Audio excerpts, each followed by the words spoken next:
Hello everyone, I'm Henri Makembe, CEO of Do Big Things, and welcome to Do Big Talks, where we discuss the latest trends in the ever-evolving digital world. On today's episode, we'll be talking about content testing in advocacy in the political space with James Slezak, CEO of Swayable. James, nice welcome. to be here. Thanks for hosting. Why don't you tell us a little bit? Yeah, of course. Why don't you tell us more a little bit about you and how you get into this work? Yeah, look, I've always been involved with activism, progressive activism, and campaigning. Joined all the clubs and activist circles in college. Went to a bunch of climate change conferences and events over the years. So it's always been a central concern for me as a person. Professionally, I went into media, consulting, and science. And I guess I was lucky that this need in the advocacy space really can take advantage of those pieces of background that I happen to have. So I was a physics PhD along with my co-founder Valerie Kaufman. So we learned in that 5-6 years of grad school how to do great experiments at a level that gets them published and survives all the scrutiny that you have to survive when people are really looking at how you do them carefully. But I also happen to work at New York Times doing media strategy and digital strategy, and then was part of the founding team at purpose.com, which is a really cool progressive social change agency. So that was the background. And, I realized, oh my gosh, there's this great measurement problem that is actually really critical, and it needs new tech and it needs folks who know how to do real experiments. That's awesome. That's actually a great segue. First of all, my only thing with physics, I think I took AP physics in high school. I think that was it. So very impressive with the PhD in physics. Well, and I think this brings us to kind of like the next point. Like, there's been tons of talk about content testing and message testing in the advocacy space. What's Swayable's approach to testing, and how does it make it work in this political space and advocacy space that we're all in? Yeah, well, we start with a really simple premise, which is that you have to do it properly, which means you have to do randomized control trial studies, and that people realize that, but the only reason they weren't really happening was they were hard and inefficient and expensive. And just like in the science experiments that I was doing in the lab, as part of that work, I realized that most of the work of doing great experiments is the unglamorous engineering of just make the experiment more efficient and powerful and easy. And so Swayable is born out of that idea that if you could take something that took months and hundreds of thousands of dollars and was hard and a bunch of labor and specialized analytics, and you could give it to someone in a box and make it better, and they get it in 24 hours and at a tenth the cost, that's a big change to what's possible. And it's really where a lot of scientific discovery comes from. And I think the advocacy world needs that same level of care for what it's trying to figure out. So Swayable basically is RCTs, randomized control trial studies, but the work of the team is really just making them super efficient, like 10, 20, 30 times better than was possible before on cost, speed, power. And making them ridiculously easy. So, it should be our job to solve the math and the statistics.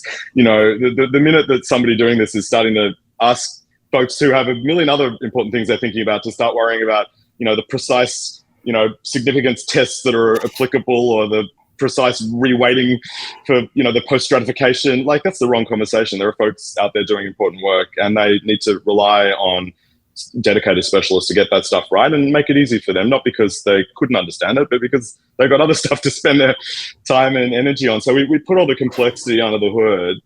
But importantly, there's a trap there, because if people are just saying, don't worry, trust us, we got this, well, ecosystems evolve where sometimes you can't actually trust the people doing that. So we have built the whole platform on this sort of trust but verify principle. Sorry to have to quote Ronald Reagan, but but the idea is you can trust us, but you can verify what we're doing. You have full access to all raw data. You have full access to the analyzed results. You can download it at any time. So there's no obscured box of stuff you can't look into there. You can check our homework. You can give it to other data science teams, and they can verify it. That's really important for us. That transparency that builds the trust over time, I think you need, so that people can just go, you know what, they do got this. I'm going to run the campaign, put my content through, take a really important decision the next day, and it's going to be a better decision than it would have otherwise been.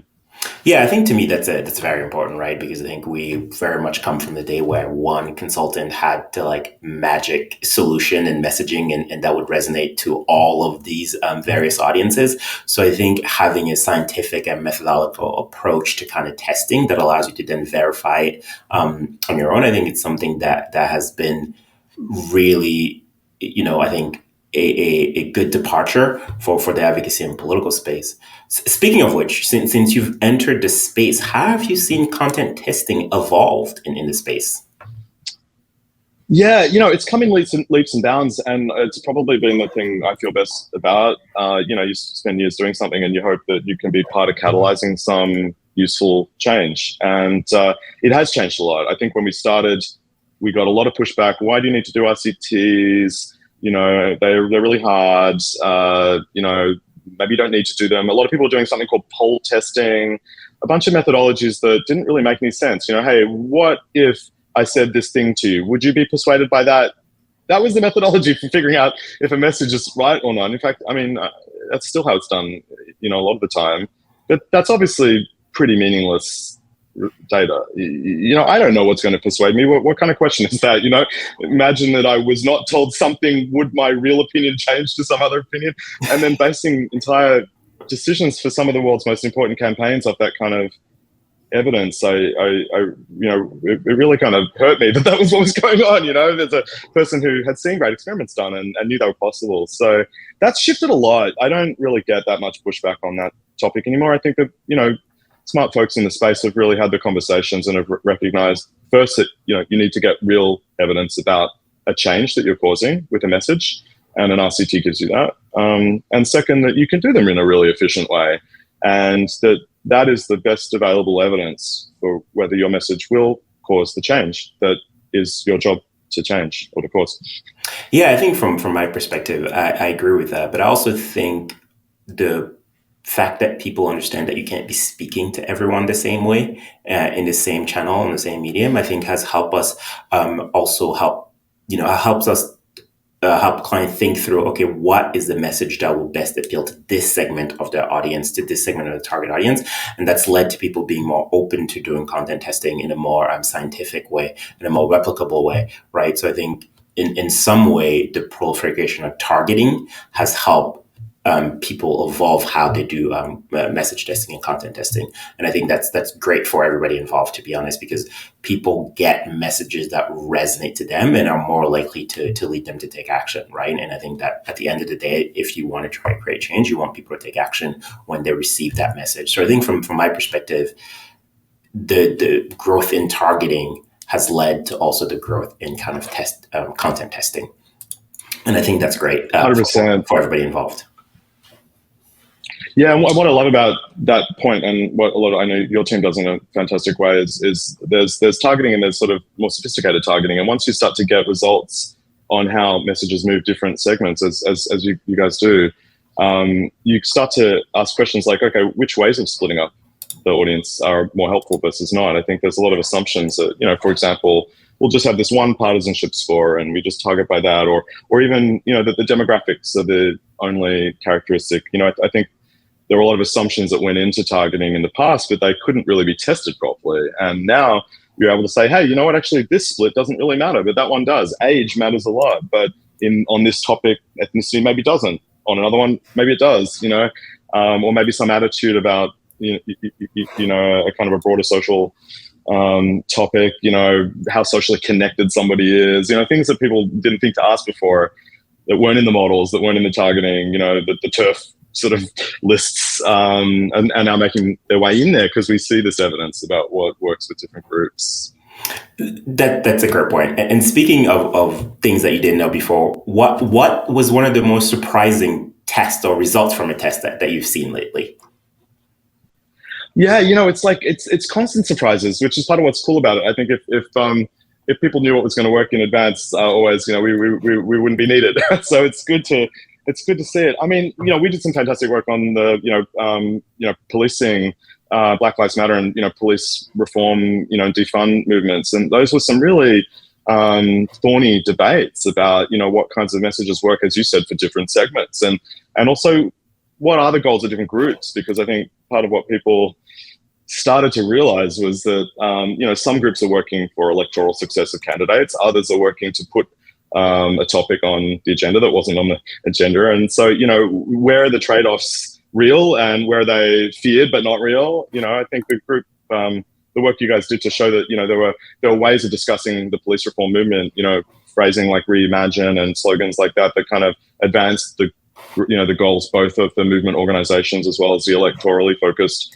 party infrastructure, was really exciting. And I think, to some extent, helpfully unexpected because, there was a bit of a zero-sum game emerging for a while between activist groups and electorally focused groups. And it was nice to sort of say, actually, look, here's a way to advance both goals, successfully.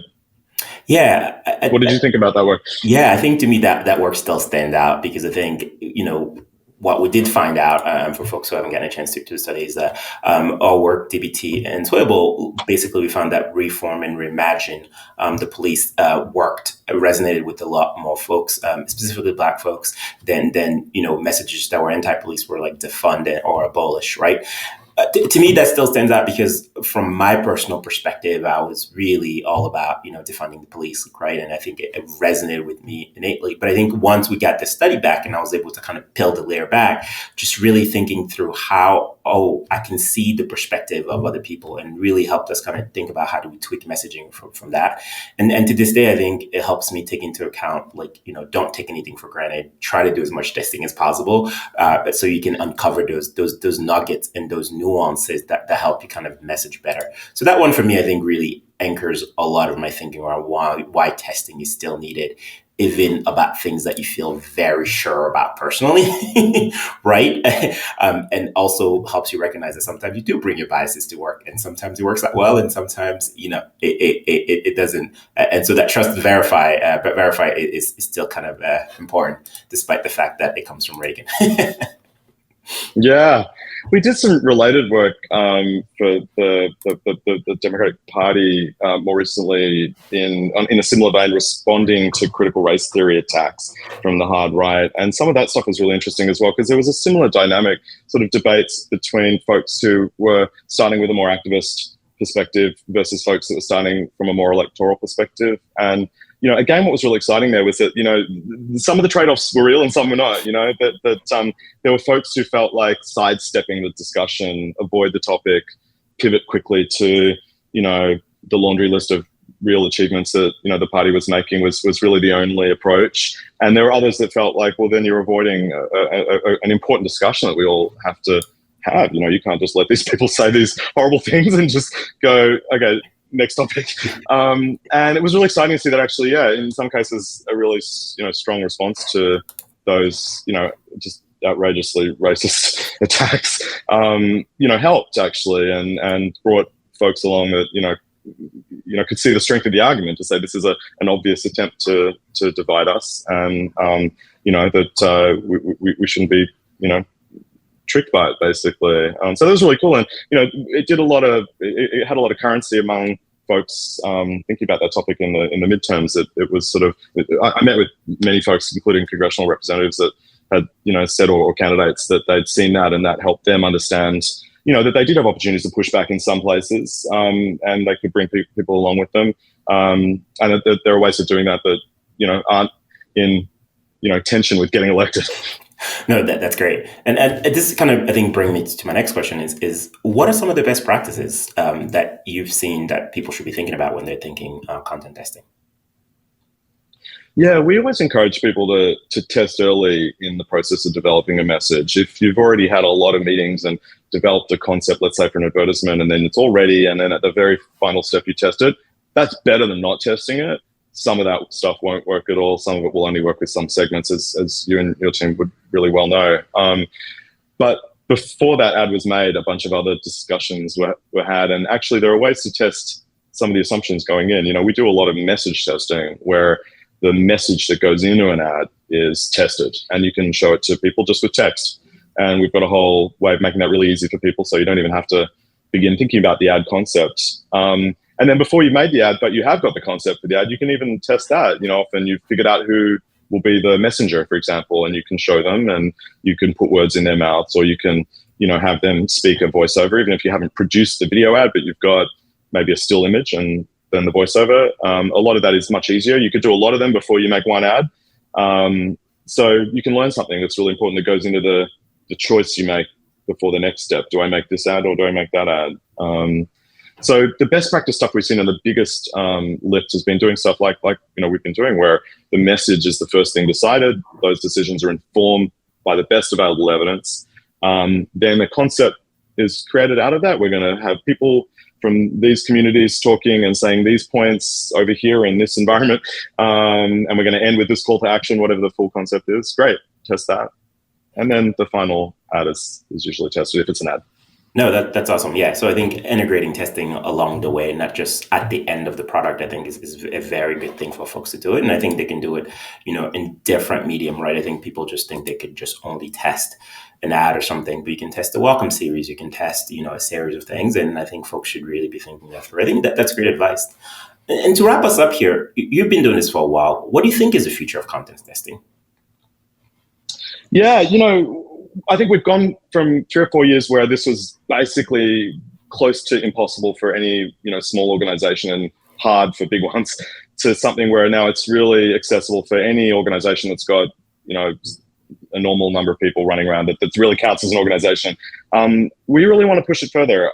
I think we want to make this kind of evidence available to anybody doing important communication and advocacy. And so continuing to make it more and more accessible, even faster, even cheaper, finding ways to get people on without even the budgets we have for the small organizations we're currently working with. I think will be really exciting because, we're sort of in the fight of our lives on some crucial issues. I mean, whether it's climate or it's COVID or it's, the lives of Black Americans in the United States, or women who are now, unthinkably having their reproductive rights stripped away in ways that I never thought I'd see when I immigrated here 20 years ago.